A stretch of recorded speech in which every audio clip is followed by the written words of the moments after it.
Vamos agora voltar para o final do século XIX, período em que intelectuais cearenses perceberam algumas semelhanças da literatura com o pão.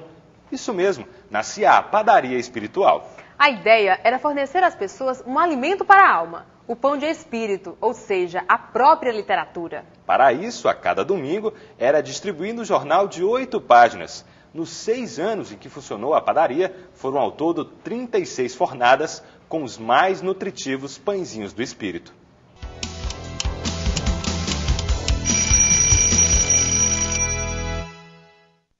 Um dos movimentos literários de maior destaque do Ceará. A padaria espiritual, liderada por Antônio Salles, foi um marco na literatura cearense. A padaria espiritual não se restringiu a uma associação literária. No artigo número 1, já vem constando que é uma agremiação de homens de letras e de artes, porque havia músicos e também um pintor. O movimento tinha um estatuto. Era o chamado Programa de Instalação. Quem não seguisse seus itens corria o risco de ser expulso do movimento. Eles discutiam literatura, eles discutiam as artes de uma maneira geral, questões sociais que eles achavam fundamentais, como o ensino público noturno. Eles designavam tarefas como escrever monografias sobre datas históricas ou vultos históricos, personalidades da literatura, por exemplo. E eles queriam que todas as colocações fossem feitas em versos, mas claro que nem sempre essas colocações eram feitas dessa maneira.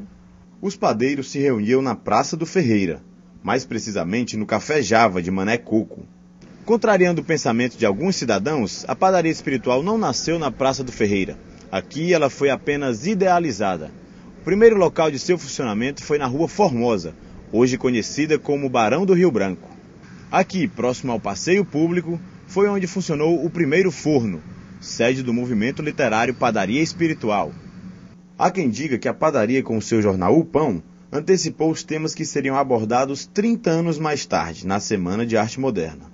A Semana de Arte Moderna, ela, na verdade, quase que repete alguns princípios da padaria espiritual, que buscou, então, já no século XIX, infelizmente aqui no Ceará, que tinha pouca projeção, pouca repercussão, mas através dos próprios itens do programa de instalação, nós podemos verificar que a padaria vem já buscar esse corte